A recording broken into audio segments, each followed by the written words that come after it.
वैदिक विवाह जो है ये जानना चाहिए, वैदिक विवाह कैसे होते हैं। तो वैदिक विवाह यानी कि वेदों के अनुसार विवाह। तो विवाह को शास्त्रों में एक संस्कार कहा गया है। व्यक्ति के जीवन में जीवात्मा के जन्म होते ही 16 संस्कार होते हैं, षोडश। उसमें से आखिरी संस्कार होता है अंतिम संस्कार, उसका नाम ही होता है अंतिम। उसके बाद वो संस्कार करने के लिए शरीर बचता नहीं है। तो संस्कार आत्मा के नहीं होते हैं, शरीर के होते हैं। तो प्यूरिफिकेटरी संस्कार को अगर शब्द देखा जाए, संस्कार का अर्थ है प्यूरिफिकेशन, शुद्धिकरण। तो किसी भी वैदिक विवाह हो, वैदिक जन्मदिन हो, वैदिक नामकरण हो, तो उसमें मुख्य रूप से श्लोकों का उच्चारण होना चाहिए। जितना ज़्यादा भगवान का नाम होगा, यस्मरेत पुंडरीकाक्षः, जैसे ही पुंडरीकाक्ष भगवान का स्मरण होगा तुरंत ही क्या होगा, सा भयम अभयंतरम शुचि ही, हर चीज़ पवित्र हो जाएगी। तो अगर हम देखते हैं कि विवाह के कार्ड पर क्या लिखा जाता है, मंगल वेला में मंगलाचरण, मंगल करने वाले मंगलकर्ता गणपति, मंगल करने वाले श्री राधा कृष्ण, विघ्न विनाशक श्री नरसिंह, सबका स्मरण करते हैं ताकि कार्यक्रम पूर्ण रूप से मंगलमय हो, उसमें कोई विघ्न ना आए। तो विवाह एक बहुत बड़ा जीवन का स्टेप है, एक सीढ़ी है। अगर वो सीढ़ी सही से रखी गई तो हम ऊपर पहुंच जाएंगे। सीढ़ी पे पाँव अगर अच्छे से नहीं रखा गया तो स्लिप होकर नीचे गिर जाएंगे। तो बहुत सारे लोगों में जीवन में हम देखते हैं विवाह उनके लिए दुखदायी हो जाता है, और इसलिए जितने भी चुटकुले बनते हैं, उपहास, विनोद, वो सब विवाह पर ही बनते हैं। तो विवाह के लिए अर्जुन जो थे, जब भगवान श्री कृष्ण से गीता का उपदेश सुन रहे थे तो बड़े चिंतित थे कि विवाह की क्या आवश्यकता है। बोले विवाह की आवश्यकता है घर में संतानों का उत्पन्न करना। अगर संतान उत्पत्ति नहीं करनी है तो विवाह की आवश्यकता नहीं है। इसलिए अर्जुन ने भगवान श्री कृष्ण से प्रश्न किया कि प्रभु, जब सब कुछ ही समाप्त हो जाएगा तो वर्णशंकर उत्पन्न होंगे। वर्णशंकर क्या होता है? दो अलग अलग जाति, अलग अलग वर्ण के लोग विवाह करें। ब्राह्मण का विवाह क्षत्रिय से, क्षत्रिय का विवाह वैश्य से, वैश्य का विवाह शूद्र से। तो दो वर्णों का जब व्यवस्था से विवाह होगा तो जो संतान उत्पन्न होगी उसको हाइब्रिड संतान कहेंगे। हाइब्रिड का नाम मतलब हो गया वर्ण शंकर। कि माताजी जो मेरी थी वो ब्राह्मण थी, पिताजी मेरे जो थे वो क्षत्रिय थे। तो ये वर्ण शंकर उत्पन्न करना हो गया। अगर विवाह में वर्ण शंकर उत्पन्न किए तो क्या प्रॉब्लम है? तो अर्जुन कहते हैं, संकरो नरकाएव कुलघनानां कुलस्य च पतन्ति पित्रो हि तेषां लुप्त पिंडक उदक्रियः। भगवद गीता प्रथम अध्याय 41 नंबर श्लोक में कहा गया अर्जुन के द्वारा कि हे प्रभु, संकरो नरकाएवः। शंकर यानी अभी बताया ना, वर्ण शंकर। शंकर भगवान की बात नहीं हो रही है। शंकर यानी दो वर्णों का मिलना। शंकरा एवः, जब दो वर्णों के मिश्रण से संतान उत्पन्न होगी तो नरका एवः, नरक में गिराने वाली होगी। कुल घनानाम, वो कुल का नाश करने वाली होगी। कुलस्य चहा, कुल का नाश हो जाएगा। पतंती पित्रो ही एशाम, और साथ में पितरों का भी पतन। जो ऑलरेडी पितृ पूर्वज थे जो इस कार्यक्रम में नहीं है, उनका भी क्या हो गया, पतन होगा। पतंती पित्रो ही एशाम लुप्त पिंडक उदक क्रिया। और जो पिंड क्रिया करने के लिए जब माँ की गर्भ में कोई संतान होती है तो उसे क्या कहते हैं? भागवत के 30वें स्कंद में कपिल देव भगवान ने देवहूति को बोला, पिंड पहले दिन इतना बढ़ता है, दूसरे दिन इतना बढ़ता है, तीसरे दिन पिंड इतना हो जाता है। तो पिंड, और जब अंतिम क्रिया होती है तब भी क्या होता है, पिंड। तो ये पिंड से पीछा छुटाना मुश्किल है। पिंड का अर्थ होता है शरीर। तो पिंड से ही स्त्री अपने गर्भ में शरीर का निर्माण करती है, संतान का, पुत्र पुत्री जो भी हो। और अंतिम क्रिया में जब पिंड कराया जाता है तो उसका अर्थ होता है कि इस पिंड से उस शरीर को, जब तक दूसरा शरीर ना मिल जाए जो माता पिता के द्वारा दिया जाता है, तब तक वो प्रेत आत्मा उस एक यातना शरीर में, एक अतिवाहक शरीर में चलेगी तो वो पिंड दान के द्वारा से मिलता है, और माता पिता के द्वारा जो वीर्य से उत्पन्न पिंड है वो माता पिता के द्वारा मिलता है। तो दो पिंड की चर्चा हुई। एक पिंडदान जो अंतिम संस्कार में हुआ, उसका कनेक्शन क्या है? आप कहेंगे भाई शोगा कुल बात मत करिए, हर्षा कुल बात करिए, हर्ष की बात करिए। उसी से अगला जन्म शुरू हो रहा है ना। कोई भी जीवन प्रारंभ हो रहा है तो विवाह के बाद जब भी संतान आएगी वो कहाँ से आई? किसी ना किसी के पिंड से तो आ रही है। उसका पिंडदान हुआ तो उसको वो शरीर मिला जिससे वो भी आत्मा चली, और आत्मा किसी माँ के गर्भ में जिसको उस माता पिता ने वीर्य का शरीर प्रदान किया, और उससे वो जन्म लेकर अपने संस्कार आदि करे। तो जन्म से ही संस्कार प्रारंभ हो जाते हैं। अन्यथा अगर ये चिंता ना होती अर्जुन को तो ये प्रश्न ही नहीं पूछते गीता के प्रारंभ में कि कुल घनानाम, कुल का घन, कुल का पतन, कुलस्य च पतंति पित्रो ही येषाम, पित्रों का भी पतन हो जाता है अगर शंकर उत्पन्न हो गया, वर्ण शंकर, हाइब्रिड संतान हो गई तो सब गड़बड़ हो गया।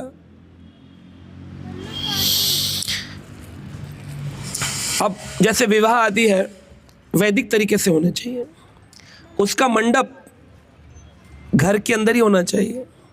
लेकिन आजकल डेस्टिनेशन वेडिंग्स में मंडप कहाँ होते हैं? घर से बाहर होते हैं। विदा घर से होती है या गेस्ट हाउस से होती है? लेकिन यहाँ तो विदा कहाँ से होती है? गेस्ट हाउस से होती है ना। तो होटल से नहीं, गेस्ट हाउस से नहीं, विदा घर से होनी चाहिए, तब जाकर के वो। अब इसीलिए अब वो तो नहीं कर सकते, तो कम से कम जितने संस्कार, जितने ट्रेडिशन, जितने रिचुअल्स घर में किए जाएं, और उनमें मुख्य है भगवान का कीर्तन और भगवान की कथा। ये सबसे ज़्यादा शुद्धिकरण करने वाला है। पति शब्द का अर्थ क्या है? पति शब्द का अर्थ है पालन करता इति पति। जो अपने परिवार का पालन करे उसे क्या कहते हैं? पति। और जो अपनी पत्नी के शील की रक्षा करे, यानी कि उसके धर्म की रक्षा करे, उसको ऐसा नहीं होना चाहिए कि तुम जाओ नौकरी करो, वहाँ पर 50 पुरुष उसको गलत निगाह से देख रहे हैं तो क्या हुआ? आजकल तो सब करती हैं, एडवांस ज़माना। जाओ, उसको सोचना चाहिए क्या मुझे इतने धन की आवश्यकता है कि मेरा घर नहीं चल पाएगा? तो चली जा, नौकरी कर ले। लेकिन अगर चल जाए तो आवश्यकता क्या है? लेकिन आज एडवांसमेंट के ज़माने में पुत्री पुत्र दोनों को समान स्तर के कारण सभी लोग जॉब करने लग गए। तो हम जॉब के विरोधी नहीं हैं, संस्कार विहीन नहीं होना चाहिए। ऐसा कार्य तो ना कराएं कम से कम जिस कार्य में अनेक पुरुष हैं और एक ही स्त्री काम कर रही है। तो आपकी पत्नी आपकी तो बाद में होती, पहले तो समाज के साथ रहकर आती है सारा दिन, है कि नहीं? तो वो अलग अलग निगाह से देख रहे हैं उसको। तो पति शब्द करते जो अपनी पत्नी के शील की रक्षा करे। उसको कहेगा इतना मैं रोटी कल चला लूँगा, 2 रोटी सूखी खा लूँगा, लेकिन तुम काम मत करो, तुम बच्चों को संस्कार दो, घर में भजन करो, घर में विग्रह सेवा करो, ये तुम्हारा उचित कार्य है। लेकिन घर नहीं चल पा रहा आजकल, तो दोनों की आवश्यकता, दोनों काम करना है, चलो दोनों कर लो। लेकिन हमने ऐसा प्रोफेशन चुनो स्त्री के लिए जहाँ पर वो अनेक पुरुषों से उसका संबंध न हो। लेकिन आज भेज देते थे, स्त्रियाँ पता नहीं क्या क्या कर रही हैं। तो ये सोचना चाहिए। और पत्नी शब्द का अर्थ है जो पति को धर्म के रास्ते से पतन होने से रोके, उसे पत्नी कहते हैं। धार्मिक कार्य से पतन होने से रोके। यहाँ तो उल्टा धर्म करता है तो पत्नी कौन ही मारती, क्या तुम बहुत धार्मिक हो रहे, सन्यासी तो नहीं हो जाओगे? तो हमारे समाज की रूपरेखा कितनी विपरीत हो चुकी है। जैसा संस्कार शास्त्र में विदित है वैसा नहीं होगा। तो पहले ज़माने में जब विवाह होते थे तो कैसे होते थे? जब लड़की को देखने आते थे तो लड़की वाले आते थे देखने के लिए कौन से घर में रहेगी लड़की। तो तिलक आता था, पीली चिट्ठी आती थी। तो तिलक होने जब आते थे तो देखते थे जाओ, तो 3 लोग जाते थे, एक पिता, एक नाई और एक जाता था ब्राह्मण। ब्राह्मण कुल की चर्चा करेगा, दोनों कुलों के अंदर कितने वैदिक नियम पालन हो रहे हैं। पिता देखेगा पुत्र पुत्री के संस्कार मैच हो रहे नहीं हो रहे हैं, कुंडली आदि ब्राह्मण मिला लेगा। नाई क्या करेगा? नाई को क्यों ले जाते थे? नाई का क्या रोल था? बाल नहीं काटना। नाई जाता था देखने के लिए गांव में कि जो गौशाला स्थान है वहाँ पर कितने खूंटे गड़े हुए हैं। अगर खूंटे 30 से अधिक है, 35 से अधिक है, तो यानी कि यहाँ पर गौवंश अच्छा है। तो कहते थे पुत्री को समृद्ध परिवार मिल रहा है। उसमें भी चीटिंग हो जाती थी। जब लड़की देखने वाले आते थे तो 6-7 खूंटे एक्स्ट्रा गड़वा दिए जाते थे कि जब देखने आए तो पता चले। और अच्छा, खूंटे पे अगर नया खूंटा गड़ा है तो पता चल जाएगा कि ये नया है, उस पर रस्सी नहीं बंधी। तो क्या करते थे, गौवंश को कभी एक खूंटे से बांधेंगे, उतार के फिर दूसरे खूंटे में बांध देंगे, और ऐसे चाहे गाय 5 ही हो, खूंटे 35 बनते थे, ताकि देखने वाले जब आए तो गाय तो गिनेंगे नहीं, गाय तो गौचरण को गई है, शाम को आएगी अंधेरे में, तब तक लोग चले जाएंगे, तो खूंटे गिन के शादी होती थी। और अपने भगवान को प्रसन्न करने की बजाय अगर संसार को प्रसन्न करने के लिए विवाह किया, आजकल लोग क्या करते हैं, संसार को प्रसन्न करते हैं कि भगवान को प्रसन्न करते हैं? इतना बड़ा गेस्ट हाउस बनाते हैं, उसमें भजन होना हो, कीर्तन होना हो, पब्लिक खुश होनी चाहिए, इज्जत की बात अटका दी है। तो पहले ज़माने में एक बार एक लड़की की विदाई में उसके पिता ने 1 लाख लोगों को इनविटेशन दिया। तो मान के चलो 10% ही आएंगे, तो 10% लोग, 10,000 लोग आए। हर व्यक्ति को 1-1 हाथी गिफ्ट में दिया गया, 1-1 हाथी गिफ्ट में दिया गया बारातियों को। अब बाराती बड़े प्रसन्न, हाथी मिला है, पिताजी को भी लगा अब तो पूरे 40 कोस तक, एक कोस में 3 किलोमीटर, 40 कोस तक हमारा नाम प्रतिष्ठित हो जाएगा कि हाथी पिताजी ने गिफ्ट दिए हैं। आजकल तो क्रॉकरी सेट और साड़ी कपड़ा गिफ्ट देते, पहले हाथी दे जाते थे।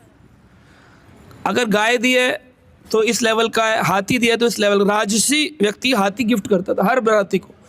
जैसे आप आज आए हैं, मेट्रो से आए होंगे, लेकिन गिफ्ट में रिटर्न में आपको हाथी लेके जाना है। तो हाथी अगर मिल जाए तो यानी बहुत विशाल कार्यक्रम हुआ है। तो बाराती लोग, घराती तो प्रसन्न हो गए, घर वाले जो थे, लेकिन बाराती लोग दुखी हो गए। बोले बताइए, कोई शादी थी, हाथी दे दिए, खूंटा कौन देगा? खूंटा ना देने के उदास हो गए। तो आप जब भी संसार को प्रसन्न करने का प्रयास करेंगे, संसार तो दुखी ही रहने वाला है। क्यों दुखी रहने वाला है? क्योंकि भगवत गीता में भगवान ने बोला, भगवान बोलते हैं भगवत गीता 5वें अध्याय में, कृष्ण अर्जुन को 22वें नंबर श्लोक में, ये ही संस्पर्शजा भोगा दुख योने ही एवते अध्यन्वन्तः कौन्तुवे नातेषु रमते बुधः। यही संस्पर्शा भोगः, यानी कि दुख कब आता है? ये ही संस्पर्शा भोगा, जैसे ही संसार को भोगने की कामना उत्पन्न हुई, दुख योने एव, दुख प्रकट हो जाएंगे। तो विवाह क्या है? भोगने की कामना। शादी करेंगे, अच्छे घर जाएंगे, दहेज मिलेगा, लड़का सोचता है, लड़की सोचती है गहना मिलेगा, सासू ये देगी। ये ही संस्पर्शा भोगा, भोग का स्पर्श ही करना, भोगना नहीं, भोगने के बाद तो बहुत दुख है। स्पर्श, ये ही संस्पर्शा भोगा दुख योने ही एवते, तो दुख तुम्हारे सामने खड़ा है। इधर शादी का पंडाल हटा, उधर दुखों का बहुत बड़ा बवंडर तुम्हारा वेट कर रहा है। बस पंडाल हटते ही, पंडाल तक तो खुश रहते। दशरथ भगवान राम को राजा बनाना चाहते थे। दशरथ राम जी को क्या चाहते थे? अब दशरथ जो 10 रथ को अपने हाथ से कंट्रोल कर लेते थे, उनकी भी इच्छा पूरी नहीं हुई। वह राम को अभिषेक करने जा रहे हैं और दूसरे दिन क्या हो रहा है? 14 वर्ष के वनवास पे राम को अपने पुत्र को निकालना पड़ रहा है। जहाँ पर सोचा था राजा बनेंगे, वहाँ दशरथ की अंतिम संस्कार किया जा रहा है। क्यों? दशरथ के मन में क्या आया? भोग। ये ही संस प्रजा भोग, मेरा पुत्र राजा बने, मेरी बेटी रानी बने, ये ही संस प्रजा भोगा, दुख योने ही एवते, दुख तुम्हारा इंतजार कर रहा है। अब उसको लीपापोती करके प्लास्टिक स्माइल से सुधार तो लेते हैं, how are you, I am fine, अंदर से पूछो। रावण जो था वो स्वर्ग की सीढ़ी बनाना चाहता था, स्वर्ग तक सीढ़ी, कि कोई भी राक्षस स्वर्ग तो जाएगा नहीं उसके कर्म में से, मांसाहारी मदिरा पान करने वाला, कैसे वो स्वर्ग जाए? स्वर्ग जाने के लिए पुण्य कर्म होने चाहिए, तो कैसे स्वर्ग में प्रवेश हो? तो सीढ़ी बनाना चाहता था कि एक सीढ़ी बना दूंगा, सारे राक्षसों को बोलूंगा पास कोड ये है ना, 111121 जो भी है बोलो और चढ़ जाओ सीढ़ी पे। लेकिन उसने बोला कल कर लूंगा, कल कर लूंगा, वो कल कभी ना आएगा। लेकिन जिस दिन सीता जी का अपहरण करना था, अपनी बहन का बदला लेना था, उस दिन रावण ने एक सेकंड भी सोचा नहीं, उस दिन उसने तुरंत वो कार्य कर लिया। तो मूर्ख में और समझदार में क्या भेद है? समझदार व्यक्ति बुरे कर्मों को टालता है, बदला लेना है ना, मन में ऐसा भर जाता है, किसी ने हमारे लिए मैसेज लिख दिया, बेटा तेरी तो, लेकिन कल जवाब दूंगा तुझे, सही बात है। कल नहीं तो परसों दूंगा। तो विवाहित लोगों को ये ध्यान देना चाहिए कि सामने वाले तो फेंकेंगे अपनी बॉल, तुम्हें बैट नहीं करना है, सही बात। कल पर टाल देना है बुरे कर्मों को। और अच्छे सास के पैर छूं, कल छूं कि आज छूं, अभी छू लो, तुरंत छू लो। सुख अच्छे कार्यों को तुरंत करना चाहिए, शुभस्य शीघ्रम। लेकिन बुरे कार्य जो करने हैं कि मन कर रहा है इसका गला दबा दूं, इसी बातें कर रहे हैं, बोले कल दबाएंगे, तो कल तक आपका गुस्सा 50% डल जाएगा, तो आप नहीं दबाएंगे। तो बुरे कार्य जैसे मन में आए उसको टालना चाहिए, और अच्छे कार्य मन में आए तुरंत करना चाहिए। लोग उल्टा करते हैं, अच्छे कार्य कहते हैं मंदिर चले, मन आ रहा आज मंदिर हुआ है, अरे बारिश हो रही कल चलेंगे।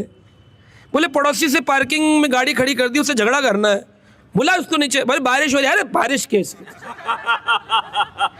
बुरा कर्म तुरंत करते हैं और अच्छे कर्म को टाल देते हैं। हमें उल्टा करना है, कोई बुरा बोले तो उसको जवाब देना है, लेकिन अभी नहीं है और स्लो, तो वो लाइट जवाब जाएगा।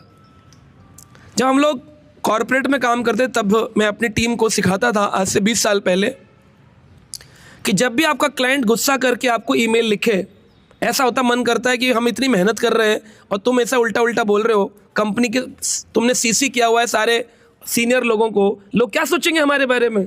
तो मैं बोलता था देखो ये ट्रेनिंग का मेरा हिस्सा था कि कभी भी क्लाइंट के गंदे ईमेल को तुरंत रिप्लाई नहीं करना। तो बोले जैसे ही वो आ जाए तो क्या करें? मैं कहता था कंट्रोल ऑल्ट करके लॉक कर दो और उसके बाद चले जाओ अपना लैपटॉप छोड़ के, और कॉफ़ी पियो, चाय पियो, दूध पियो, भुजिया खाओ, बिस्कुट खाओ, टहलने जाओ, जो करना है सो करो, लेकिन 2-3 घंटे तक वापस अपने वर्क स्टेशन पर मत आओ। 3 घंटे बाद आपका गुस्सा शांत हो, तब ईमेल में आप लिखेंगे पॉइंट, लेकिन क्रोधी वाले नहीं। उस टाइम तो आदमी के मन में आता है लिख देंगे, वो मत लिखो।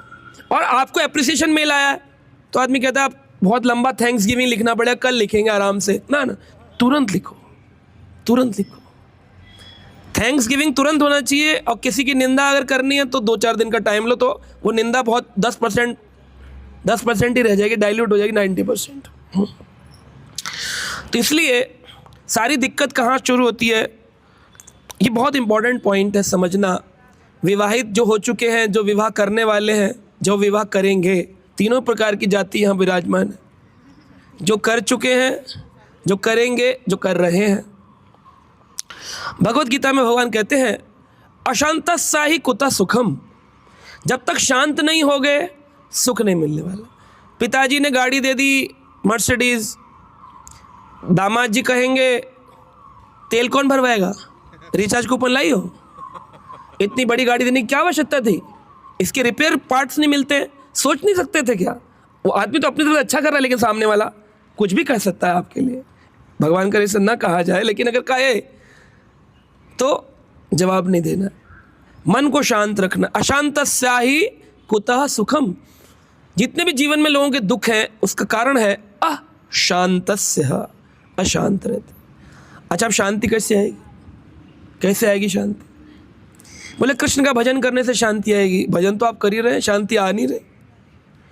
और शांति किसी वैश्य ब्राह्मण के पुत्री का नाम नहीं है कि शांति ले आएंगे विवाह करके, कि बेटे की शादी कर देंगे शांति आ जाएगी, नहीं। एक सुंदर श्लोक भगवान ने गीता में बोला, ये बहुत बहुत ही सुंदर श्लोक है। अगर ये समझ गए ना तो आज ही आप यहाँ से शांति लेके जाएंगे। लेकिन अगर ये श्लोक नहीं समझे तो आप जितना ही दान दे लेना, कितने गौशालाएं खोल लेना, कितने ही आप पाठशालाएं खोल लेना, कितने बच्चों को पढ़ा लेना, कितने मंदिर बनवा देना, शांति आपको मिलेगी नहीं। और अशांतस्य आए कुथा सुखम, जब मृत्यु आएगी तो आप दुखी मरेंगे। इस श्लोक को अगर जीवन में नहीं अपनाया। भगवत गीता दूसरा अध्याय 71 नंबर श्लोक 71, बोलिए मेरे पीछे। विहाय कामनाय सर्वान् पुमांस चरति निस्पृह निर्ममो निरंकारः सशांतिम अधिगच्छति। अधिगच्छति यानी प्राप्त करता है। विहाय, विहाय शब्द का मतलब है छोड़ दो, गिव अप। विहाय, भगवान ने दूसरा ही अध्याय बोला है अभी गीता का, अर्जुन को कह रहे विहाय, छोड़ दो। लोग कहते हैं ना, नहीं नहीं, शुरू में जोड़ने की बातें करनी चाहिए, छोड़ने की बात नहीं करनी चाहिए। कृष्ण प्रचारक है सबसे बड़े, अर्जुन को गीता का उपदेश देने। दूसरे अध्याय में ही अभी ध्यान योग नहीं बताया, कर्म योग नहीं बताया, भक्ति योग नहीं बताया, दूसरे अध्याय में कह रहे विहाय, छोड़ दो। किसको? कामनाय। किसको छोड़ दो? काम। विहाय कामनाय। कौन सी कामना छोड़ दे? बोले सर्वान। सर्वान यानी सारी। हाँ, कि सासू जाएंगे तो 9 लाख का हार देगी, रानी हार देगी, मुकुट देगी, छेला देगी, ये देगी, बोल्डा देगी। नहीं दिया तो छोड़ दो। विहाय कामनाय सर्वान, सारी की सारी छोड़ दो, एक भी पकड़ के नहीं रखनी है। आगे कहते हैं पुमानस चरति निस्पृहा। निस्पृहा शब्द का मतलब है हर जीव को निस्पृहा होना। निस्पृहा क्या है? डिजायरलेस। डिजायरलेस बहुत छोटी बात नहीं, कहना तो बहुत छोटा शब्द है, डिजायरलेस। विहाय कामनाय सर्वान निस्पृह। और क्या बोले भगवान? निर्ममो। निर्ममो शब्द का अर्थ क्या है? कंट्रोलरशिप, प्रोप्राइटरशिप, मैं मालिक हूं, है ना, वो भाव नहीं रखना। सास चाबी देती, कहती बहू आ गई अब चाबी दूंगी, है ना, लेकिन तब तक नहीं देती जब तक कि उसको भरोसा नहीं हो जाता कि ये मेरी गर्दन नहीं दबाएगी, है कि नहीं?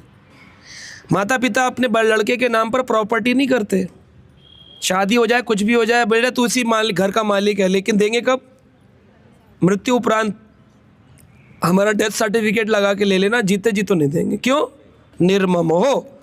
ममो यानी मेरी, और निर्ममो यानी इससे मुक्त होना है। गांव में एक व्यक्ति की शादी हुई तो उसके परिवार वालों ने उसके पिताजी के दिमाग पर डाल दी, लड़का बहू शादी करने के बाद किसी के नहीं रहते, लड़का बहू की सुनेगा, फिर तुम्हारी नहीं सुनेगा, प्रॉपर्टी तुमसे छीन लेगा। बोला ऐसे कैसे छीन लेगा? हम अंगूठा लगाएंगे तो छीन लेगा। करे तुम रात को सोते हो, पता चलता अंगूठा कहाँ का कहाँ चला गया? चाहे तो अंगूठा काट लेगा क्या? बोला ऐसे कैसे काट लेगा? तो रात को व्यक्ति अंगूठा ना लगा ले, मेरी जमीन ना चली जाए, बहू बेटा ना ले ले, हाथ पर गमछा बांध करके सोता था अंगूठे के ऊपर रैप करके, कि रात को अंगूठा ना लगा ले। इतना मोह है। और भगवान ने दूसरे अध्याय में कह दिया निर्ममो। सारी चीज़ों से मोह छोड़ना पड़ेगा। सुनते तो सब है, 20-20 साल गुजर जाते हैं, कुछ नहीं होता, वहीं के वहीं यथारूप। क्यों? दूसरा शब्द कहा भगवान ने, निरंकारो। अहंकार से रहित हो गए तब तुम निर्मोह हो गए। अहंकार नहीं छूटता। अहंकार क्या है? भगवान ने गीता के तीसरे अध्याय 27 नंबर श्लोक में कहा, अहंकार विमूढ़ आत्मा करता हम इति मन्यते। अहंकार में उसको लगता है मैं करता हूं, लेकिन होता कैसे? प्रकृति क्रियमाणानि गुणे कर्माणि सर्वेशा। प्रकृति करवाती है। जब जब जो जो होना है तब तब सो होता है, लेकिन हमारे दिमाग में है हम करता है, हम करता है। और उस कर्ता जब कर रहे होते हैं ना, तो एप्रिसिएशन की भावना साथ में होती है। पहले दिन लड़की से बोलेंगे बेटा आज तुम्हारा किचन है, आज तुम्हें खीर बनानी है, ससुर सास बैठ के खाएंगे, देखे तुम्हें कैसा आता है। अब लड़की तो नूडल बनाने वाली, खीर कहाँ बने, वो तो घबराहट चालू हो जाती है। और यूट्यूब का सहारा लेती जैसे तैसे, बीच में ऐड आ गया तो चीनी का नमक, नमक की चीनी हो। बनाते वक्त उसके मन में क्या भाव होता है, मुझे क्या मिलनी चाहिए। हाँ देखो है ना कि आप सभी बोल रहे हो, और नहीं मिले तो दुख। भगवान ने तो बोला ध्याय तो विषान पुंसा संगस्ते शुभ जायते संगात संजायते कामात कामात क्रोधात उपजायते। जैसे आपने संसार में सोच लिया कि लोग मेरी तारीफ करेंगे, वो तो होने वाली, आपकी तारीफ करने वाला कोई आपको नहीं मिले। मुझे तो 20 साल हो गए प्रचार करते हुए, लोगों का सुहृद बनते हुए। सबकी तारीफ के अंदर भी कोई ना कोई कामना छुपी होती है कि हम लिखेंगे तो प्रभु जी मैसेज जरूर रिप्लाई में थैंक यू का करेंगे कि very nice, you are also pure devotee. अगर ये ना लिखो तो मन में कहीं ना कहीं संशय उत्पन्न होता है। अगर किसी का कर दिया और 2 का रह गया तो यहाँ पर तो ग्रुप बने हुए हैं, उन्हीं की करी जाएगी, हमारे थोड़ी है, साइड हो जाओ यहाँ से। तो जब मुझे ऐसा सुनने को मिलता है तो मुझे ऐसा लगता है कि सही है, ऐसा ही होना चाहिए। क्योंकि अगर प्रेम मिल गया तो हम तो इस संसार के हो जाएंगे। लेकिन ठाकुर जी की विशेष कृपा है, निंदा जाली रहती है, चलती रहती है। ये मुझे अच्छा लगता है, प्रतिदिन होती है, कहीं ना कहीं से होती रहती है। और ये जागरूक रखती है कि प्रभु ये संसार तुम्हारा, वरना हमें अच्छा लगेगा अरे ये हमारे। निर्ममो निरंकारा श शांतिम अधिगच्छति। जो व्यक्ति इसको पालन कर लेना, ये शांति का सूत्र है। शांति खोजने से नहीं मिलेगी, मेडिटेशन से नहीं मिलेगी, आंख बंद करके बैठने से नहीं मिलेगी। क्यों?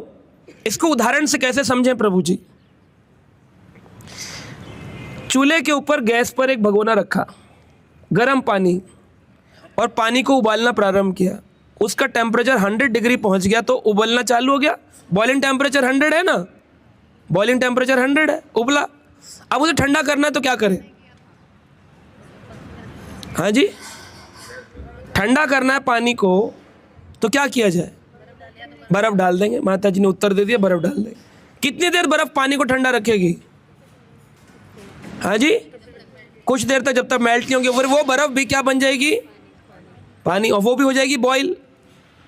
तो मेडिटेशन करना, दान पुण्य करना, परिक्रमाएं पर जाना, फेस्टिवल्स बनाना, रिश्तेदारों के फंक्शन में जाना, पीवीआर मूवी पिक्चर देखने जाना, गोवा घूमने जाना, स्विट्जरलैंड जाना, ये बर्फ डालने के समान है, जो कि उबलते पानी के ऊपर कुछ देर तक ठंडक रहेगी, फिर दोबारा वह भी उबलने।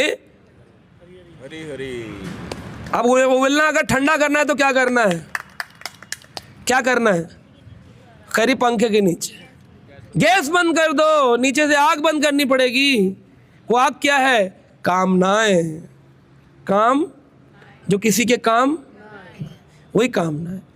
प्रभु जी हम पति को सारा दिन बना के खिलाते हैं, उनसे कम से कम 2 शब्द तो एक्सपेक्ट करना चाहिए ना, कि he should say you are very nice, विहाय कामाय सर्वान। मैं 40 साल हो गए इनके साथ शादी की, आज तक इनने मेरी कभी तारीफ नहीं करी। विहाय कामाय सर्वान शांतिम अधिगच्छति। वरना शांति जीवन में मिलने वाली नहीं है। भगवान ने अर्जुन को बोल दिया था, अर्जुन भीष्म पितामह क्या सोचेंगे अगर मैं उन पर तीर चलाऊंगा, जिन्होंने सिखाया, जिन दादा की गोदी में बैठकर बड़ा हुआ, वो क्या सोचेंगे? बोले अगर वो भी तुम सोचोगे तो वो क्या सोचेंगे? तुम्हें सोचना नहीं है। समाज के लोग क्या सोचेंगे, अरे वो भी वो तुम सोचोगे तो समाज के लोग क्या सोचेंगे? तो 2 दृष्टि हैं, एक सामाजिक दृष्टि और एक है शास्त्रिक दृष्टि। कौन सी दृष्टि से चलना चाहिए?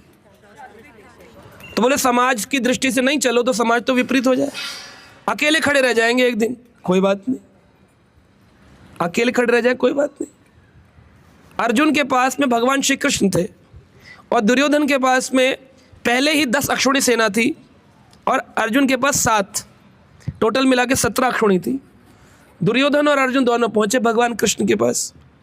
अर्जुन तो सिर के पास जाकर बैठ गए और दुर्योधन पाँव के पास, अर्जुन पाँव के पास जाकर बैठ गए और दुर्योधन सिर के पास, क्योंकि भक्त का स्वभाव है वो भगवान के चरणों में बैठता है और एक विचार वाले व्यक्ति का है कि वो सिर पर चढ़कर बात करता है।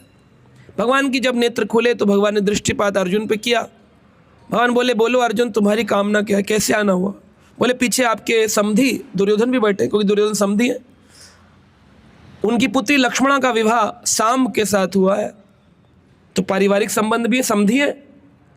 अब बुआ के लड़के को देखें या समधी को देखें, आप बताओ। बुआ के लड़के तो शादी विवाह में क्या करते हैं, बर्तन उठा रहे होते हैं बहन की शादी में, और समधी का इज्जत दी जा रही होती है। तो पहले दुर्योधन को इज्जत मिलनी चाहिए। अगर व्यवहारिक कुशलता देखी जाए, अर्जुन तो बुआ चाचा के लड़के, ताऊ के लड़के हैं, तो ठीक है। बाद में तो कुंती बुआ का लड़का ही तो है, तो बुआ के लड़के को बाद में बात की जाएगी। लेकिन भगवान ने बोला, दृष्टि तो तुम पर पड़ी है, पहले तुम मांगो क्या मांगना। अर्जुन बोले, नहीं, पहले आपके समधी। तो बोले, क्या चाहते हैं? बोले, हम भाई भाई का युद्ध होने वाला है, हमें सेना चाहिए। बोले, मेरी एक अक्षुणी नारायणी सेना है, लेकिन उसमें एक नियम है, उस सेना का मैं सेनापति नहीं हूँ, मैं राजा नहीं हूँ। वो सेना जिस ओर जाएगी उसके विपरीत मैं जाऊँगा। तो दुर्योधन ने क्या मांगा? सेना। अर्जुन ने क्या मांगा? कृष्ण। अब देखा जाए तो अकेले तो खड़े, कृष्ण तो मूर्ति है ना, विग्रह है ना, मनुष्य लिंगम है ना, और उन्होंने कह दिया मैं तो अस्त्र शस्त्र भी नहीं चलाऊंगा, तो यूजलेस है। यूजलेस हो गई कि नहीं? और उसको एक अक्षुणी सेना मिल गई, 10 पहले थी, कितनी हो गई? 11, और 7 अर्जुन की, कितनी हो गई टोटल? 18 अक्षुणी सेना लड़ रही है। अब बताओ 11 वाली जीतेगी, 7 वाली जीतेगी? अब बताओ। तो लोग मेंबर पर फोकस करते हैं बजाय इसके कि फोकस करें कि किसके साथ भगवान है। उसके लिए भगवान पर श्रद्धा होनी चाहिए। पहले ज़माने में लड़कियों की जब विदा होती तो दहेज कुछ हो तो हो, मुख्य रूप से कृष्ण दिए जाते थे। कृष्ण, ले जाओ बेटी, कोई साथ दे न दे, लेकिन श्याम सुंदर सदा तुम्हारा साथ देंगे। हरी हरी हरी हरी। मीराबाई का जब विवाह हुआ तो उनकी माँ ने उनको कान्हा जी दिए थे, कृष्ण दिए थे। और वो जब राणा जी के यहाँ विवाह होकर आई तो उनका सारा प्रेम उस कृष्ण के साथ था। उसी कारण से सारे भावना जागृत हुई कि तुम्हारे पति कृष्ण है कि मैं हूँ, आधे से ज़्यादा समय तो तुम उनके साथ रहती हो। तो उन्होंने कह भी दिया, मन में ही रहता तो चलो फिर भी रिश्ता चल जाता, बोल भी दिया, मेरे तो गिरधर गोपाल दूसरो ना कोई, जाके सर मोर मुकुट मेरो पति। अब तो और ज़्यादा प्रॉब्लम, ऐसे कौन स्वीकार करेगा? यानी लोगों का विरोध उस जमाने में, आज से 525 साल पुरानी बात है, मीराबाई की लगभग, तब राणा जी को कृष्ण से द्वेष उत्पन्न हो गया। इसलिए कन्या को चाहिए कि अपने परिवार में जब जाए, अपने परिवार की तारीफ न करे, यहाँ तक कि भगवान की भी करेगी, गुरु की, भगवान की, भाई की, पिता की, तो हमेशा वो निंदा का पात्र बनेगी। मीराबाई उदाहरण है। राणा जी को तकलीफ हो गई, राणा के पूरे परिवार को, कृष्ण को भजन क्यों करती है? और अगर आप मीराबाई की तरह जीवन जीना चाहते हैं तो दूसरा भाव, वो तो उच्च भक्ति का स्तर है। तारीफ कभी नहीं करनी चाहिए। सामने वाला क्या चाहता है उसकी तारीफ की जाए। कैसा भी निकृष्ट परिवार हो या उत्कृष्ट हो, आपको तारीफ तो करनी, अगर सेटल होकर रहना है, ग्लोरीफाई करना पड़ेगा।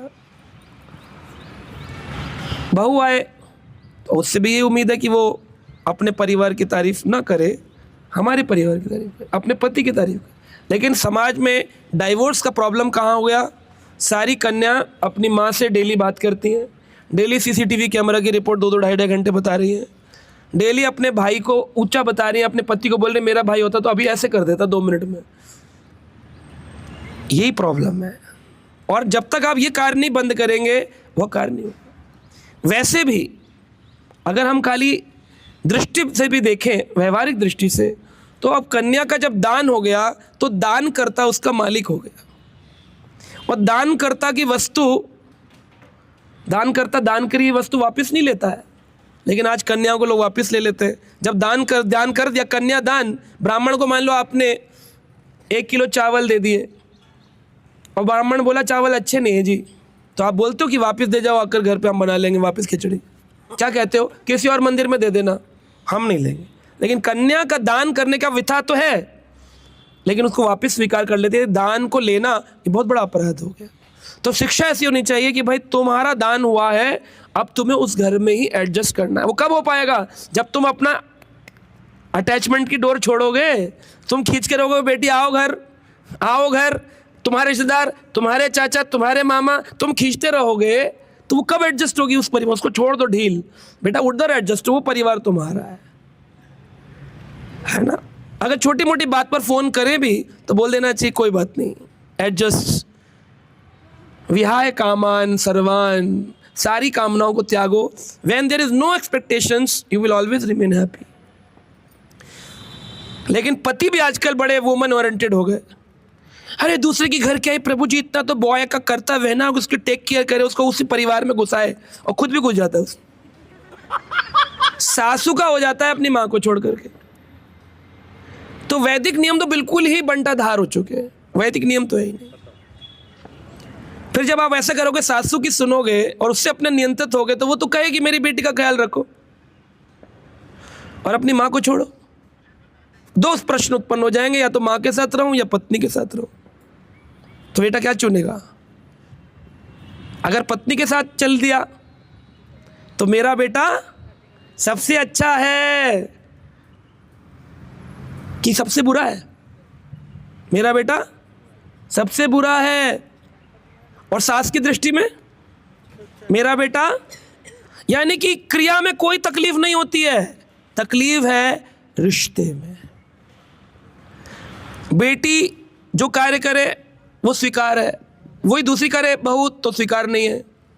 बेटा अगर बहू के साथ घूमने जा रहा है तो खराब है, लेकिन दामाद अगर बेटी को टाइम लेके घुमाने नहीं ले जा रहा है तो खराब है। तो यानी कि इसमें कहाँ प्रॉब्लम कहाँ है? अहम ममेति, मैं और मेरा, बस मेरा पर बेस्ट होना चाहिए, बाकी जाए दुनिया तो। बेटी की सास का बेटे पर कोई हक नहीं, लेकिन मेरा बेटे पर पूरा हक है। मेरी बेटी फ्रीडम में होनी चाहिए, लेकिन बहू मेरे जकड़ में होनी चाहिए। तो ये लोगों का प्रॉब्लम है, और ये सॉल्व होने वाला नहीं है जब तक ये श्लोक अपने जीवन में अपनाएंगे नहीं। विहाय कामान सर्वान पुमानस चरती निष्प्रिया, निष्प्रिया, डिजायरलेस होना पड़ेगा। सास ने शादी किसके लिए कही? बहू की। अपने लिए या बेटे के लिए? पर क्या कहती है? पावनी दबाती, हमारी नहीं सुनती। तो तुमने अपनी सुनाने वाली रखनी है या बेटे की सहायता के लिए चुनी है, या उसका जीवन विस्तार करना स्त्री शब्द का अर्थ है? तो ये बहुत बड़ा प्रॉब्लम है, और यहाँ नहीं पूरे विश्व में है, और रहेगा जब तक लोग भगवत गीता को आधार नहीं समझेंगे। भगवत गीता बोले मृत्यु के बाद बढ़ती है, शादी में नहीं बढ़ती, ऐसा लोगों का भाव है। ऐसा मूर्ख समाज हो गया जो भगवान के गीत को, यहाँ भी डीजे पे चलेंगे रात को, सारे गाने चला देंगे फिल्मी कलाकारों के लिए, कृष्ण की गीता में 5 आदमी नहीं नाचेंगे, परिवार के लोग बोलेंगे अरे रुको अभी तो गुरुजी की कथा चल रही है, जब हो जाए उसके बाद आएंगे डांस करने, सारे यंग बच्चे आ जाएंगे। ये बुजुर्गों का कर्तव्य है कि बच्चों को बिठाकर ऐसी क्लासेस सुनाए तो तुम्हारा जीवन सुधरेगा। लेकिन लोग वो गैप क्रिएट करते हैं, और वही जनरेशन गैप में ये खुद लात खाते हैं बड़े लोग। इनको कोई नहीं पूछता, क्योंकि तुमने कभी संस्कार दिए ही नहीं, उनको बुलाकर बिठाया, सिखाया ही नहीं, और सब तकलीफ से हैं। कोई कितना बड़ा सीईओ लेवल का हो, तुम अपनी कंपनी में हो ना, अपने ऑफिस में हो, लेकिन जब तुम समाज में हो, अपने दिल से पूछो तुम्हारा दिल कितना रो रहा है। पुरुष को पुरुष के दायित्व नहीं मिल रहे, स्त्री को स्त्री के दायित्व नहीं मिल रहे। क्यों? क्योंकि समाज में गीता नहीं है, भगवान का केंद्र नहीं है। ये सबसे बड़ा प्रॉब्लम। जबरदस्त। ताली बजाने की बात नहीं है, हम कोई नेता भाषण नहीं कर रहे हैं, बात है जीवन में अपनाने की। आज लोग विवाह नहीं करना चाहते, 30-30, 32-32, 35 साल के स्त्री पुरुष घूम रहे हैं, शादी नहीं करना चाहते। बोले क्यों? करियर बना रहे हैं। कौन सा करियर बना रहे हैं? चंद्रमा को पृथ्वी पर लाकर मिला देंगे क्या? कौन सा करियर बना रहे हैं? माँ बाप भी सपोर्ट कर रहे हैं, नहीं करियर बना रहे हैं, करियर बना रहे हैं। कौन सा करियर?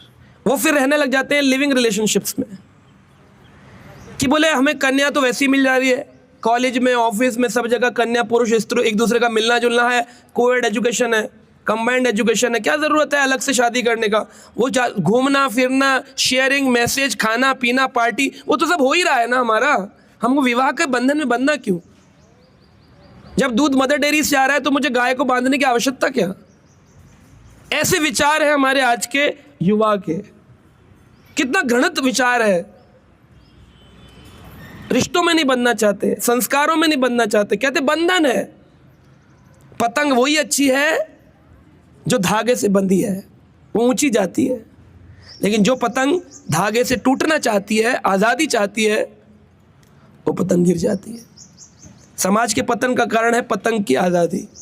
माँ बाप बच्चों को इंडिपेंडेंट बनाते हैं और विवाह के बाद में भी शिक्षाएं जारी रहती हैं, बेटा इंडिपेंडेंट बनो, मत सुनो किसी की, अपनी चलाओ। इसीलिए अर्जुन को पता था कि अगर पुरुष नहीं रहेंगे तो समाज में स्त्रियां करप्ट हो जाएंगी। इसलिए उन्होंने कहा कुल घनान कुलस्य चाह, पूरा कुल नश्वर हो जाएगा, नष्ट हो जाएगा। 35 तक तो विवाह नहीं कर रहे आजकल, 30-32 के तो 2-4 मैं ही जानता हूं।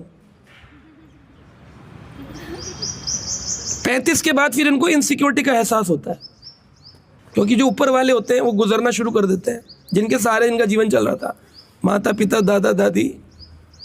फिर इनको इनसिक्योरिटी लगती है, अरे अब हमारे एंड में सेकंड पार्ट ऑफ लाइफ में 70 का जीवन है, लगभग 35 का कट गया, तो अगला सेकंड इनिंग ऑफ लाइफ में क्या होगा हमारा, किससे बात करेंगे। तब ये ढूंढते हैं। फिर किसको ढूंढते हैं? बोले जिसके साथ सेटलमेंट हो जाए, कॉफ़ी पर बैठेंगे, 3-3 4-4 महीना, 2-2 साल, 3-3 साल डेटिंग चल रही है, उसके बाद जाकर के फाइनल करेंगे। 35 की कन्या है तो पुरुष तो लगभग 40-42 का होगा। अब ये विवाह क्यों कर रहे हैं? इनको संतान नहीं चाहिए, इनको क्या चाहिए? सहारा। तो वो जो विवाह का भाव है, जो भगवान ने कहा विवाह एक यज्ञ है, वो तो नष्ट हो गया, वो तो नष्ट ही हो चुका है। तो जब 16 संस्कारों में से एक संस्कार है विवाह, तो उसको वैदिक तरीके से होना चाहिए। तो हमें अगर सच में सहायता करनी है समाज की, तो स्पिरिचुअल डेवलपमेंट करवाना पड़ेगा लोगों का। जब तक वो वैदिक तरीके से ज्ञानी नहीं बनेंगे, हमेशा प्रॉब्लम रहेगी। विवाह का अर्थ है पति पत्नी दोनों कृष्ण की सेवा के लिए तैयार हो। पति भी कृष्ण भक्त हो और पत्नी भी कृष्ण भक्त हो, और दोनों मिलकर के कृष्ण भावना भवित हो, और संतान भी उत्पन्न करें, वो कैसी हो? कृष्ण भक्त हो। जब तक गोलगप्पे खाना और घूमना फिरना वो चलता रहेगा, ठीक नहीं, कभी संतुष्टि नहीं होने वाली। क्योंकि शांति के अंदर भगवान ने 4 सूत्र दे दिए आज। पहला, विवाह कामान, कोई कामना नहीं रखनी है किसी से भी। दूसरा, निस्पृहा, डिजायर लेस होना है। तो क्या स्पिरिचुअल डिजायर रख सकते हैं? श्रील प्रभुपाद जी से किसी ने पूछा, प्रभुपाद अगर विचार शून्य हो जाए, इच्छा शून्य हो जाए, तो हम तो परमात्मा स्वरूप हो गए, हम इतने सिद्ध पुरुष तो नहीं है परमहंस, परमात्मा स्वरूप हो जाए कि हम सब कुछ ही इच्छा समाप्त कर दें। प्रभुपाद ने कहा, हाँ, भौतिक इच्छाएं समाप्त करनी है, आध्यात्मिक इच्छाएं रख सकते हैं कि आज मुझे ठाकुर जी का सुंदर श्रृंगार करना, आज वस्त्र लाने, आज उत्सव मनाना है, आज भक्तों को बुलाना है, प्रसाद खिलाना है, आज धाम यात्रा में जाना है, आज प्रवचन सुनने जाना है, आज कथा सुननी है। इच्छा तो रखनी पड़ेगी ना, इच्छा शून्य कैसे होंगे? तो कई संस्थाओं में सिखाते हैं डिजायर लेस होना है, इच्छा शून्य होना है। मेडिटेशन करते हैं, उसमें बोलते हैं आंख बंद करो, विचार शून्य होने का प्रयास करो। लेकिन ऐसा हो ही नहीं सकता, क्योंकि हमेशा एक विचार तो बना रहता है कि मुझे विचार शून्य होना है, तो विचार शून्य तो नहीं हो सकता। तो अपने विचारों को ठाकुर जी की चीज़ों में, तदीय वस्तुओं में लगाना चाहिए। ये समाज में अगर हो जाए तो एक बहुत बड़ी क्रांति हो जाए, परिवर्तन हो जाए। तो हम देख रहे हैं यह परिवार वैदिक क्रांति कर रहा है, जो कि वैदिक क्रियाओं से सब कुछ करने की कोशिश कर रहे हैं, कथा कर रहे हैं। कितने घरों में आपने देखा है विवाह में कथा हो रही है, रिश्तेदारों के लिए कल्चरल शॉक होता है, अरे मेहंदी में डीजे नहीं हो रहा, कथा हो रही है, कल्चरल शॉक होता है उनके लिए। रिश्तेदार तो बेचारे कभी देखे नहीं, वो तो तैयारी ऐसे होके आते हैं कि बस ढोल बजेगा नगाड़े पे और नाचेंगे टेढ़े होकर के। जिसकी कमर टेढ़ी हो डॉक्टर के तरीके से, मेडिकल, वो भी टेढ़ा होकर नाच लेगा। लेकिन कथा सुनने का बोले, अरे ये क्या चल रहा है, ये तो हमने कभी देखा नहीं। वैदिक ज्ञान बचा कहाँ? कुल घनान कुलस्य चाह। अर्जुन ने कह दिया था 5000 साल पहले, कुल घनात होंगे, लोग अपने कुल का नाश करने वाले होंगे, केवल इंजॉयमेंट मेंटेलिटी के लोग रह जाएंगे, उनके लिए वैदिक नियम की कोई वैल्यू नहीं होगी। अब वैदिक नियम क्या है और ट्रेडिशन क्या है, ये मालूम होना चाहिए। वैदिक नियम क्या है और ट्रेडिशन क्या है? वैदिक नियम है जो शास्त्र युक्त है, और ट्रेडिशन है जो हमारे परिवारों ने वक्त ज़रूरत में उनका निर्माण कर लिया। जैसे एक बंगाली परिवार की घटना याद आती है। बंगाली परिवार था, विवाह हुआ, विवाह होने के बाद में उसके पति हमेशा दुखी रहता था, क्योंकि उसकी इच्छा थी कि मुझे फिश खाते हैं बंगाली लोग ना, अगर भक्त ना बने तो मछली खाते, और मछली को वो लोग तोरई मानते, जल तोरई, जल की ककड़ी, जल तोरई कहते भी बांग्ला में। ऐटा तो जलेर फल, ये तो जल का फल है। तो फल तो फ्रूट खा सकते हैं, तो बोलते नॉनवेज हम लोग नहीं खाते, हम लोग केवल मछली खाते हैं, मछली को नॉनवेज नहीं मानते बंगाल। तो जब विवाह हुआ तो विवाह में बंगाली लोगों में एक पूरी मछली लड़की की तरफ से तैयार करके सिंदूर भर के नथनी पहनाकर श्रृंगार करके दी जाती है, और वही मछली लड़की जाकर सास को बनाकर खिलाती है। तब वो लोग कहते हैं कि अच्छी बहू आई है। अभी मुझे अद्वैत गोसाई प्रभु बता रहे थे कुछ दिन पहले, बंगाल का ये नियम है। तो मछली तो पूरी खिलानी पड़ेगी ना, अगर बड़ी सेला मछली है तो बड़ी होनी चाहिए। लेकिन लड़की जो थी वो क्या करती थी, जब भी बनाने को बोलते थे वो काट देती थी पीस में, टक टक टक टक, और छोटे छोटे पीस बनाती थी। पति हमेशा दुखी रहता था, बोला पता नहीं कहाँ से माँ बाप ने पसंद कर दी, मछली काट के खिलाती, पूरी मछली नहीं दी एक बार। तो डिस्टर्ब रहने लग गई। तो जब डिस्टर्ब रहने लगी तो 10 साल बीत गए। तो एक दिन सासू माँ से पति जब खुल गया पूरा, तो बोला सासू एक बात बताइए, आपने कभी इसको फुल फिश फ्राई नहीं सिखाया? तो सासू बोली बेटा बात ऐसी है, तुम्हारे ससुर बड़े गरीब थे, और हमारे घर में जो पैन था, कढ़ाई, वो छोटी थी, उसमें मछली पूरी आती नहीं थी। तो मैं बच्चों को काट के खिलाती तो बच्चे पूछते थे माँ पूरी नहीं बनाते? बोले नहीं, हमारा ट्रेडिशन है कि मछली तो काट के ही बनती। बस यहाँ से ट्रेडिशन शुरू हो जाते हैं, और उन्हीं ट्रेडिशनों की लड़ाई। अरे ये क्या कर दिया आपने, चावल पे पैर लगा दिया, ऐसे नहीं होता, मटके पे लगाते हैं। किसने बनाया? आपने खुद ही बनाया है। ये वेद में नहीं लिखा है, कहीं वेदों में नहीं है, ग्रंथों में नहीं है, भागवत में नहीं। और इसी कारण से ट्रेडिशनों की लड़ाई के कारण एडवांसमेंट में लोगों ने, 2 तरह के लोग आए, एक ट्रेडिशन को पकड़कर बैठ गए और एक ट्रेडिशन को छोड़कर बैठ गए। एक ने तो पूरा ही छोड़ दिया, ना वैदिक ना ट्रेडिशन। हाँ, ना वैदिक तो पकड़ा ही नहीं किसी ने भी, ट्रेडिशन तो छोड़ ही दिया एक ने, और एक ने ट्रेडिशन को पकड़ के रखा। वो उनकी ट्रेडिशनों पे लड़ाई होती है। मामा का उल्टा पैर पहले आएगा, चाचा सिल लेकर लड़की को ऐसे हाथ लगाएगा, इन्हीं में फंस के रह जाएंगे। अरे अरे क्या कर दिया आपने, हमारे यहाँ तो उल्टा पहले ऐसे करवाते थे, उल्टा हाथ लगा दिया। अरे नहीं नहीं, मौसी ऐसे बोली, चाची ऐसे बोली, बुआ, सब अपने अपने ज्ञान। लेकिन इसमें से कोई भी वेदों का ज्ञान नहीं होगा, ये सब ट्रेडिशंस लोगों के स्वयं के बनाए हुए।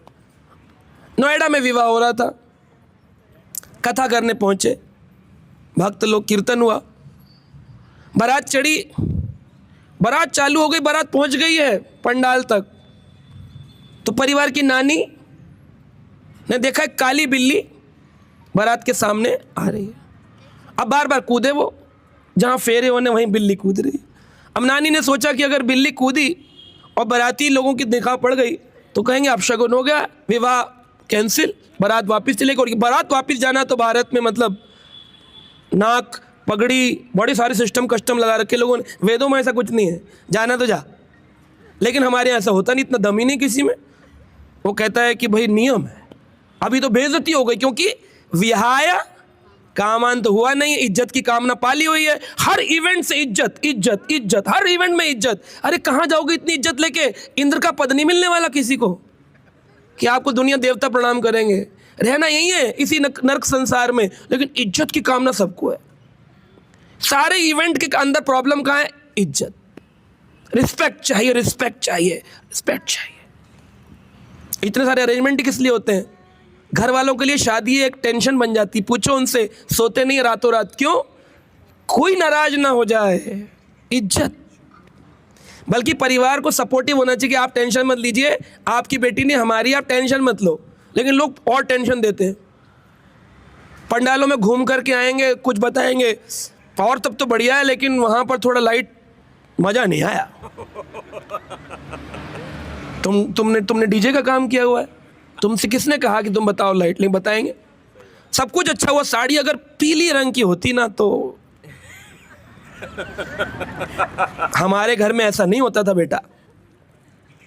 और गंभीर सांस में बोलते हैं, लगे आदमी को बहुत बड़ा अपराध हो गया, पाप हो गया, पता नहीं क्या ही नाश हो जाएगा हमारा। कुछ नहीं होता, जिसके गोविंद हैं उसका कभी कुछ विघ्न होने वाला नहीं। टेंशन नहीं लेनी चाहिए, पीले की जगह लाल हो गया, लाल का पीला हो गया होने, ये ट्रेडिशंस हैं, ये वैदिक नियम नहीं है। इसमें इतना टेंशन लेने की आवश्यकता नहीं होती है। अब वो नानी ने देखा कि बारात वापस चली गई तो क्या होगा, तो नानी ने बिल्ली के ऊपर एक टोकरी रख दी। अब टोकरी के साथ बिल्ली चलने लग गई। अब लोग बोलेंगे ये वही भूत प्रेत है, टोकरियां उड़ रही हैं यहाँ पे, चल रही हैं टोकरियां। तो भूत प्रेत के डर से क्या करें, तो नानी उस बिल्ली के ऊपर टोकरी पे बैठ गई। जब बारात आई तो बारात में दामाद जी को कहा गया कि भाई ये नानी जी हैं। उन्होंने नानी जी को प्रणाम किया। वो नानी जी को बोले एक फ़ोटो हो जाए। नानी जी खड़ी हुई है, नानी उठे ना। नानी जी उठी, एक फ़ोटो, ग्रुप फ़ोटो, उठे ना। क्या हुआ, नानी जी ने मुँह से बोल दिया कि हमारा नियम है जब बारात आए तो नानी को टोकरी के नीचे काली बिल्ली रखकर उस पर बैठना होता है, इससे सब कुछ शुभ हो जाता है। बस बन गया ट्रेडिशन। उनकी 3 पुश्तों बाद नोएडा में हम लोग गए थे कथा करने, तब ये प्रॉब्लम पता चली। क्या हुआ, लड़की की माँ ने अपने पति से पूछा सारी तैयारी हो गई, तो बोली हाँ सारी हो गई है, बस काली बिल्ली और टोकरी बाकी रह गई है। नानी तो तैयार है, बस टोकरी लेकर आए, बिठाते नानी को। आज भी उनका नियम पालन हो रहा है, ट्रेडिशन है कि नहीं। तो ये ट्रेडिशंस के कारण वैदिक शास्त्र भूल गए। वैदिक शास्त्र में बोला कि कोई कामना नहीं रखनी किसी से, जितनी कामना रखोगे उतने दुख एवं ही आएंगे, आपको दुख आएंगे। जैसे ही संस्पर्श करेंगे भोग का, दुख आपके सामने आएंगे। 2 लोग हैं, एक ने आईफोन ले रखा है, एक ने नोकिया 3310 ले रखा है। जोर से खींच के मारो, सिर में उसकी गुल्ला पड़ जाए लेकिन फ़ोन ना टूटे। ऐसा आदमी आईफोन वाले से झगड़ा करे कि फ़ोन मारूंगा, तो 3310 वाला कहेगा तू मारेगा, मैं तो मार दिया, ये ले। क्योंकि आईफोन वाला तो मारेगा नहीं, बोलता रहेगा, कह रहा फेंक दिया, टूट गया तो 1 लाख का नुकसान। दोनों की टक्कर हो गई अनजाने में, दोनों का फ़ोन गिर गया, ज़्यादा दुख किसको होगा, 1 लाख वाले। तो जहाँ जहाँ हमने अधिक सुख की कामना करी है, वहाँ वहाँ अधिक दुख आपका जोड़े में आता है। हमेशा हमेशा याद रखिए, मैं नहीं बोल रहा हूँ, भगवान कृष्ण ने 5000 साल पहले गीता में ये उपदेश दे दिया था कि पहली चीज़ है संस्पर्शा ही भोगा, भोग की कामना का स्पर्श मात्र ही दुख योनि एवते, दुख तुम्हें पकड़ लेगा। इसलिए क्या करो, भगवान ने कहा विहाय कामान सर्वान, सारी कामनाओं को छोड़ दो, निष्प्रिया निरंकार निर्मोह सशांतिम अधिगच्छति। शांति सूत्र के लिए सत्संग में जा रहे हैं, मंदिरों में जा रहे हैं, परिक्रमाओं में जा रहे हैं, गोवा घूमने जा रहे हैं, स्विट्जरलैंड की ट्रिप्स मार रहे हैं, फेसबुक पर लाकर फोटो डाल रहे हैं। क्यों, लोग हमारी प्रशंसा करें। किसी ने लाइक नहीं किया, कमेंट नहीं किया, किसी ने नेगेटिव लिख दिया, मन खराब हो रहा है। वो 5-6 लाख रुपए का टूर लगा के आए, इरिटेटेड बैठे हुए। क्यों, किसी ने कमेंट नहीं किया, क्यों लोगों ने नेगेटिव लिख दिया, हमसे कोई खुश नहीं हो रहा। तुम खुद से खुश नहीं हो रहे हो तो तुमसे खुश कैसे हो, तुम खुद से खुश नहीं हो रहे हो, अंदर से तो तुम चिंतित बैठे हो, बाहर से दिखा रहे हो वी आर सो हैप्पी ना, अभी बस ट्रिप लगा के आए, ट्रिप लगा के आए कि गोरख धंधा हो गया तुम्हारा, इतनी इरिटेट हो तुम अंदर से है? तुम्हारी कामनाएं लोग मेरी प्रशंसा करें और बताएंगे, हर मीटिंग में बताएंगे we just spend some few days in Switzerland last month, 2 months 3 months। वो जाएगा नहीं, हर बात में आएगा वो। जो आदमी बहुत पढ़ा लिखा होगा, बड़ा आदमी होगा ना, बात में हमेशा बोलेगा हाँ बिल्कुल बिल्कुल, हम लोग तो डॉक्टर है ना, हम लोग जल्दी बात समझ जाते, क्या जरूरत बताने की, बिना डॉक्टर बोले समझ नहीं आती बात। क्योंकि हर व्यक्ति की इच्छा है मेरी तारीफ हो। तो विवाह के अंदर सारा का सारा जितना भी क्रियाकर्म तकलीफ है, ये सब शांति में बदल जाएगी अगर हर आदमी, हर जोड़ा, हर व्यक्ति ये मान ले कि मुझे किसी से कोई उम्मीद नहीं रखनी। पत्नी उम्मीद रखती थी पति से, मैं खाना बनाती हूँ तारीफ करो, पति तारीफ भी करता था, लेकिन कितनी करे, चीनी की जगह नमक डले तो तारीफ नहीं होती है, तो बेचारा चुप हो जाता था मुंह लटका के। तो उसने अपने दोस्त से कहा मित्र, मैं अपनी पत्नी की उतनी तारीफ नहीं कर पाता हूँ जितनी करनी, क्योंकि वो बनाती है ऐसा खाना है, एक तो यूट्यूब से देख के बनाती है उसमें ऐड आते हैं तो नमक का चीनी, चीनी का नमक हो जाता है। डीप फ्राई करने को कहते हैं तो वो मुझे डीप फ्राई कर डालती है, इतना ऐसे खिलाती है। तो उन्होंने कहा लेकिन देखो पत्नी तो पत्नी है, पत्नी का कर्तव्य है, तुम्हें तारीफ तो करनी पड़ेगी जैसी भी हो, ये इनके इन प्रकार तारीफ तो चाहिए क्योंकि उसकी इच्छा है, पति का कर्तव्य है। तो वो तारीफ करता। तो एक दिन घर पहुंचा, दोस्त से सीख कर आया था, जैसे ही कचौड़ी पकौड़ी सबने सामने आई तो खीर देखकर कहता अरे खीर थोड़ी है, ये तो चंद्रमा की चांदनी है। रोटी कैसी आ रही, तो पृथ्वी की जैसी पूरी गोल बनाई, तुम्हारे जैसी तो कोई नहीं फुला सकता, लग रहा सामने, और पूरा एकदम ग्लोब ला के रख दिया तुमने, बहुत सुंदर। वो डंडा निकाल के लगे, करे आज क्यों? करे एक दिन पड़ोसन से बनवाया, तुम्हारी तारीफ चालू हो गई। यानी तारीफ की कामना है। पहले वही लोग शादी से पहले, आजकल क्या 6-6 महीने बातचीत चलती है, साल साल भी चलती कईयों की। ज़्यादा लंबी नहीं चलानी चाहिए मेरा आग्रह है, क्योंकि फिर आगे बात चलती ही नहीं, फिर ख़त्म ही हो जाती है। पहले बोलते हैं वो 8 दिन के वो बनाते हैं, rose day, propose day, chocolate day और टेडी डे, हार्ट डे, ये दे वो दे, बहुत सारा होता है। ये करके शादी हो जाती है। Valentine day, you are my valentine. जब शादी हो जाती है उसके 1 साल तक तो वैलेंटाइन अच्छे रहते, फ़ोटो भी अच्छे आते हैं फेसबुक पे। 1 साल के बाद परिवर्तन होना शुरू होता है। कहाँ गए वो डे? करे अब तुम निकलती आवाज़, जीने दे, रहने दे, बख्श दे, छोड़ दे, ये डे बन रहे हैं। रहने दे, जीने दे, बख्श दे, छोड़ दे, कहाँ गए वो रोज़ डे? अब नहीं रोज़। इसका मतलब कितनी टेम्परेरी लाइफ है और कितनी खुशी टेम्परेरी है। जस्ट मोमेंट्री हैप्पीनेस, मोमेंट्री, क्षणिक सुखम। तो यहाँ सुख तो है ही नहीं। भगवान ने इसको स्टैम्प कर दिया, दुखालयम अशाश्वतम। एक तो दुखों का है और अशाश्वत है, शाश्वत नहीं है, ये अशाश्वत, जगत ही अशाश्वत है। तो आप कहाँ सुख की कामना कर रहे हो? अशाश्वत जगत में शांति की कामना, और जहाँ शांत, अशांतस्या ही कुतो सुखम। जब शांत नहीं रहेगा मन तो सुख ही नहीं रह सकते हो। घर में बड़ा एसी लगा रखा है, बड़ा डबल बेड दे दिया पिता ने, गोदरेज की अलमारी दे दी पिता ने, पैसे दे दिए, लड़का भी कमाने वाला है, लेकिन इनसे अगर सुख होता तो सारा संसार सुखी होना चाहिए ना। सारे संसार में दुख क्यों, डाइवोर्स केस बढ़ क्यों रहे हैं, 4200 सुसाइड क्यों हो गए? कारण क्या है? अशांतस्य ही कुता सुखम। मन शांत नहीं है तो कोई भी प्रॉपर्टी काम करने वाली, और जिसके पास कुछ नहीं है और भजन कर रहा है उसको कोई फर्क नहीं पड़ता, शांत रहता, उसको कोई फर्क नहीं पड़ता। पेड़ के नीचे सुला लो तब भी हरी बोल, महल में रख दो तो भी हरी बोल, सुखी मिल जाए तो हरी बोल, घी लगा के दे जाए तो भी हरी बोल, कोई फर्क ही नहीं पड़ता। लेकिन जहाँ फर्क पड़ने लगा वहीं प्रॉब्लम है। पत्नी पूरा जीवन यही कहती रहती है मैंने तुम्हारे लिए क्या कुछ नहीं किया, और पति कहता रहता है मुझसे पूछो मत, बता नहीं सकता मैंने तुम्हारे लिए क्या किया। दोनों को ये लगता रहता हमने बहुत कुछ किया है। एक राजा थे, राजा की कई सारी पत्नियां थीं। पहले ज़माने में पॉलीगैमी होती थी। पॉलीगैमी यानी मल्टीपल मैरिजेस, क्योंकि रेशियो एक पुरुष पर कई स्त्रियां हैं, 1/3 का रेशियो है। 3 कन्या होती तो एक पुत्र पैदा होता है, ऐसा रेशियो चल रहा है। अभी कम हो गया तो मालूम नहीं, एग्जैक्टली 1/2 है जो भी। तो इसलिए प्रमोट किया जाता है बेटी बढ़ाओ, बेटी बचाओ, आगे बढ़ाओ, खूब पढ़ाओ, लेकिन ये नहीं लिखा जाता खूब लड़ाओ, घर ले आओ, ऐसा तो नहीं बताया गया। लेकिन बेटी बचाओ है, अच्छी बात है, बचनी चाहिए। एक कन्या 10 पुत्रों के बराबर सेवा करती है, अपने माता पिता की बड़ी सेविका होती है। तो बेटी बचाओ, बेटी पढ़ाओ, ये भी ठीक है, लेकिन बेटी लड़ाओ, आगे बढ़ाओ, फिर घर ले आओ, ऐसा तो नहीं लिखा। ऐसा क्यों हो जाता है? क्या माता पिता को शिक्षा नहीं है, या तो सास ससुर को शिक्षा नहीं है, उस पुरुष को शिक्षा नहीं है? तो प्रॉब्लम कहाँ है? शिक्षा। लॉ बनाने से कुछ नहीं होगा। आप लॉ बना भी दोगे तो उन लॉ के अंदर लोग रोते रहेंगे। तो बेसिक लॉ चेंज नहीं करना है, चेंज करना है शिक्षा। लोगों को बचपन में ही, छोटे छोटे बच्चे बैठे, इनको शिक्षा दो कि ये है बेटा बेसिक लाइफ का, जीवन जीने का। विहाय कामान पुमांश्च निष्प्रिया निरंकार निर्मोह शांति मधिगच्छति। तुम्हें शांति मिल जाएगी। राजा की 4 पत्नी थी। राजा उन पर खूब खर्च करता था।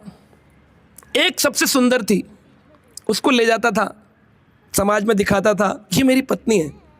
कहा महाराज आपकी अन्य पत्नियां कह रहे वो सेवा में लगी रहती हैं, आने का टाइम नहीं, उसी को ले जाता था हर जगह। दूसरी पत्नी थी, उसको राज्य के कार्यों में लगा के रखता था कि तुम राज्य के कार्यों में रहा करो। तीसरी पत्नी थी, उससे सेवा लेता था, पैर दबाओ, खाना बनाओ, ये करो। और चौथी पत्नी थी, उसको बात ही नहीं करता था, उसको किनारे रखता था, बल्कि वो सुंदर नहीं थी, कुरूप थी, तो उसको समय ही नहीं देता। कह रहा बस जीतला है, राजा को जीता था तो राजा ने अपनी पुत्री समर्पित कर दी तो हम ले आए अपने साथ। तो 4 पत्नियों के वो पुरुष पति देव थे।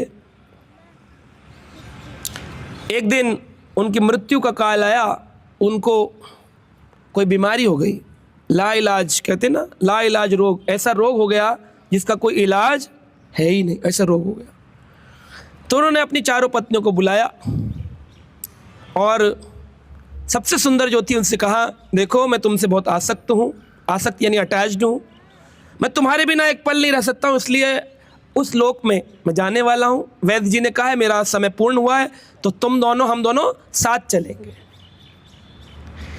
वो पत्नी बोली साथ चलेंगे? अरे कैसी बात करते हैं, आपका मेरा यहीं तक था, मैं तो दूसरा पुरुष ढूंढ लूँगी, राजाओं की कमी क्या भारत में, मैं तो आपके धन से आपसे अटैच थी, ये आपका ये बीमारी वाला शरीर, इसका मुझे क्या करना है, जाइए।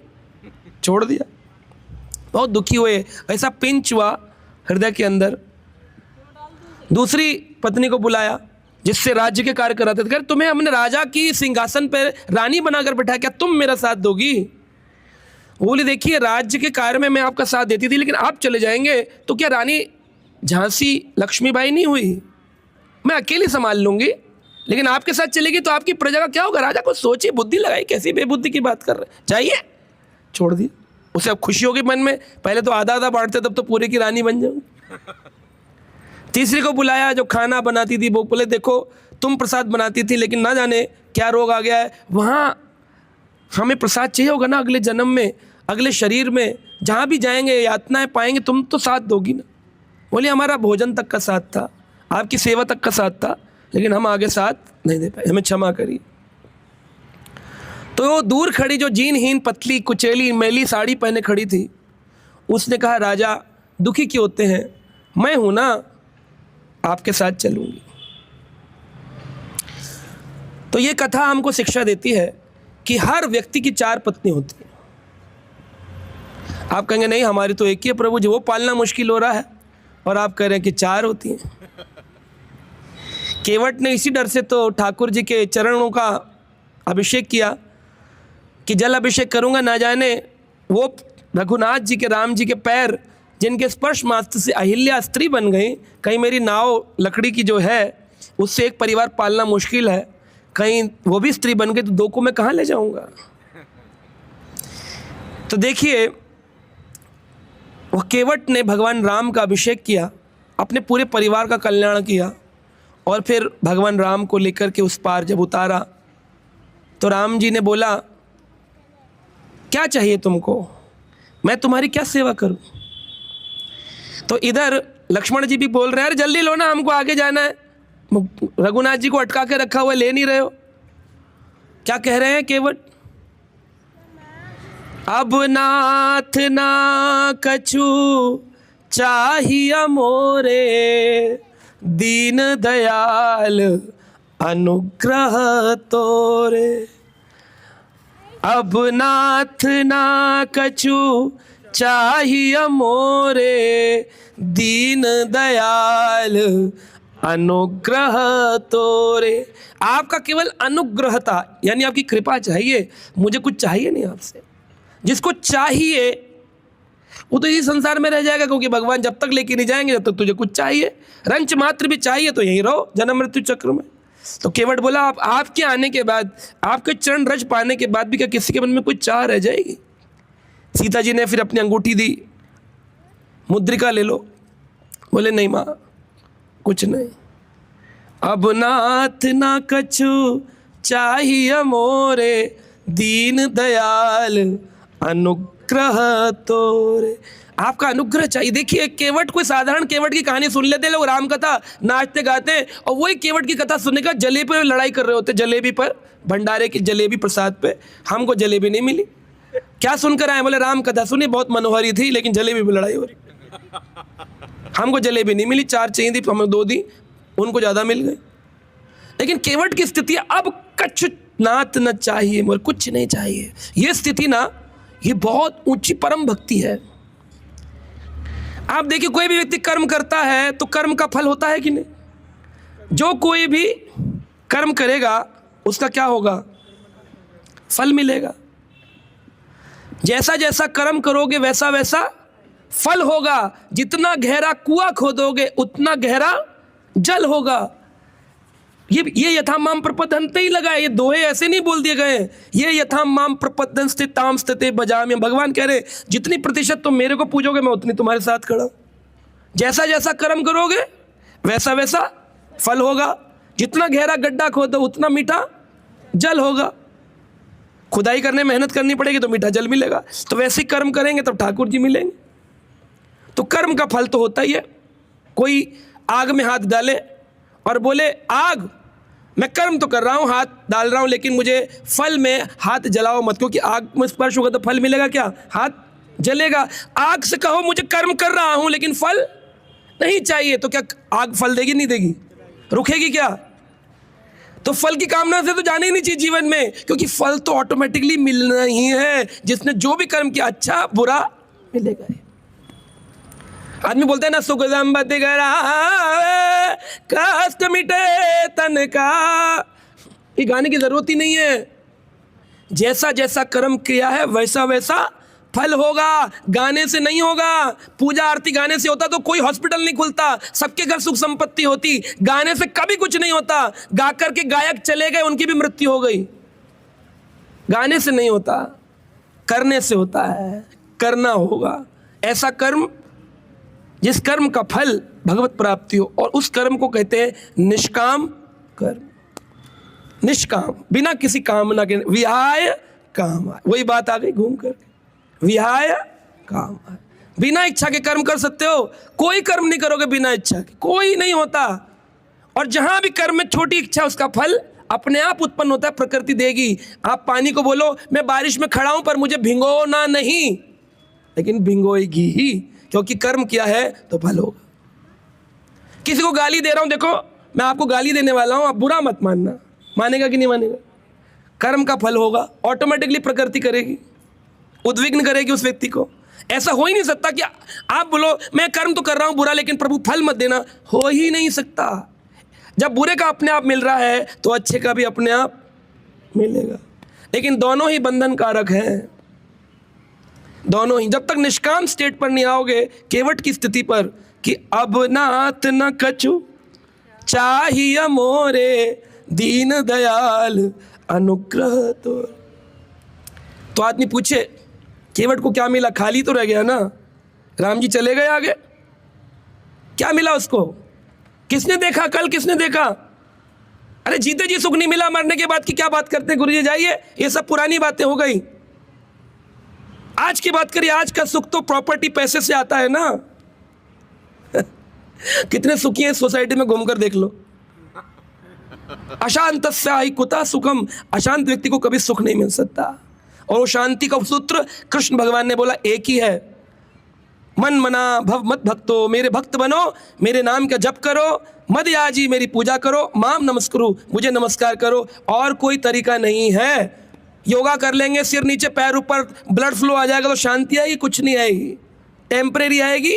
उबलती आग में बर्फ डाल दी, लेकिन जब तक आग नहीं बुझेगी तब तक शांति आने वाली नहीं। इच्छाओं की आग को बुझाना ही पड़ेगा, और कोई रास्ता ही नहीं है। तो निष्काम भाव से केवट ने किया तो केवट को कुछ मिला? कुछ मिला? क्या मिला केवट को?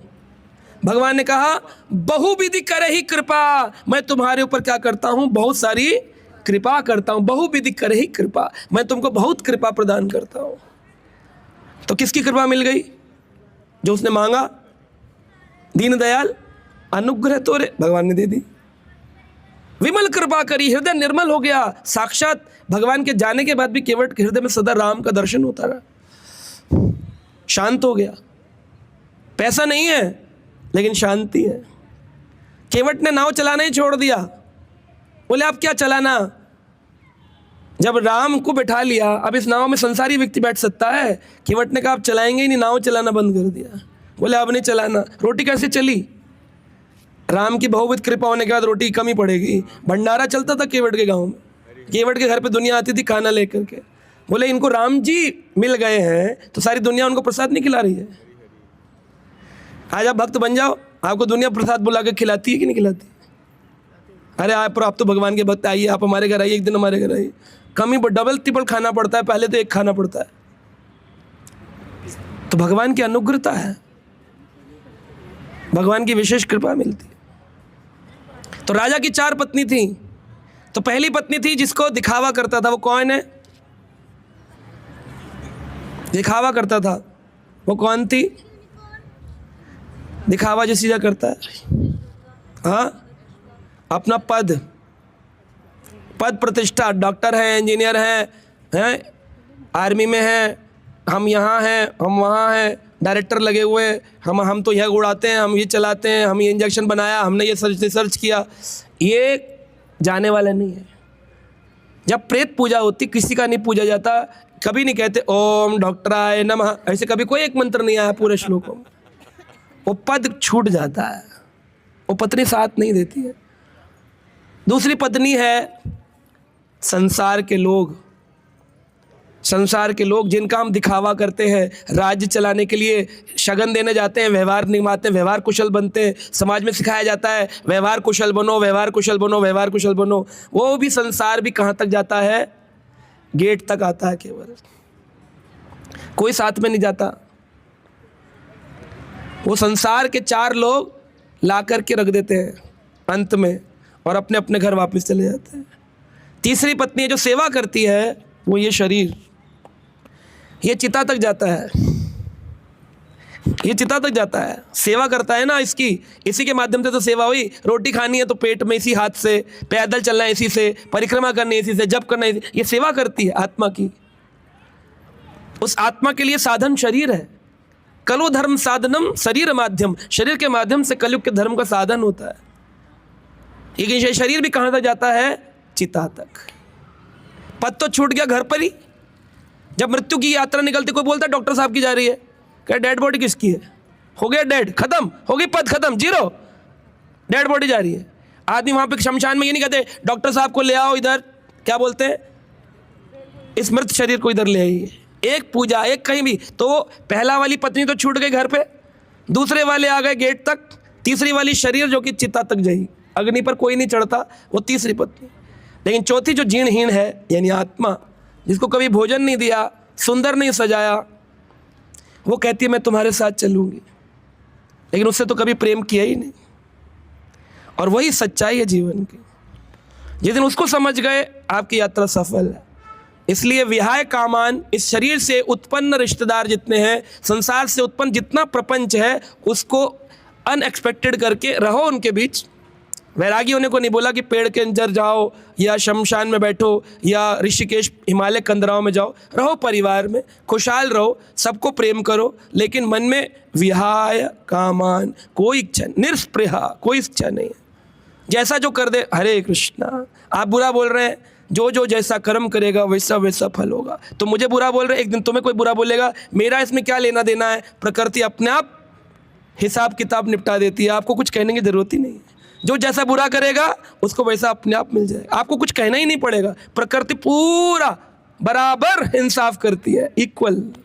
इसलिए किसी को बुरा नहीं कहना, सबका प्रेम करना, संस्कार लेकर के जीवन चलना, घर में उम्मीद नहीं रखना कि वो लोग तारीफ करेंगे, अपने परिवार की कंपैरिजन नहीं करना हमेशा कि वो ऐसा था, वहाँ ऐसा था, ये ऐसा था। बस जो मिल गया उसमें रहना। फिर आप देखेंगे रूखी सूखी में भी इतना आनंद होगा। और मन शांत है तो सुखी सुख है, सुखी सुख। लेकिन मन शांत नहीं है तो डबल बेड भी कांटों जैसा लगता है। कोफ फॉर्म का गद्दा होगा, लेकिन रात को लगेगा कि नींद नहीं आती है। नींद की गोली खा खा कर लोग फ्लैटों में सो रहे हैं, डिप्रेशन की गोलियां खा रहे हैं, नींद नहीं आ रही है। क्यों नहीं नींद आ रही है? क्योंकि डर है, लोग लूट लेंगे, लोग मुझसे चीटिंग करते हैं, कोई मेरा नहीं है, लोनली है अंदर से। फिर शादी विवाह में जाकर के थोड़ा बहुत नाच कूद लेते, सोचते हैं इससे खुशी मिलेगी, लेकिन ये खुशी नहीं है। ये तो गर्म पानी में बर्फ़ डालने के समान है। ऊपर से थोड़ी सी देर के लिए खुशी मिलेगी, फिर उबलने लग जाएगा, वो भी उबलने लग जाएगा। तो नीचे से आग की इच्छाओं को बंद करें तो जीवन में सुख होगा। ठीक है, हरे कृष्ण।